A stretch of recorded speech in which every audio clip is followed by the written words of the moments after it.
ก็จะ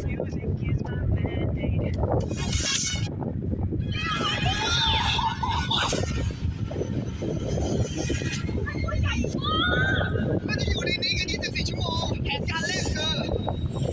จะส่งเต้ไปก่อนไม่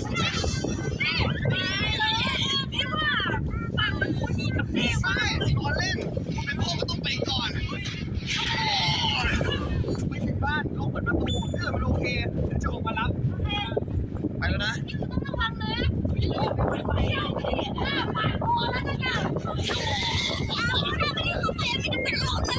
เราไปพบกันสิไปด้วยกัน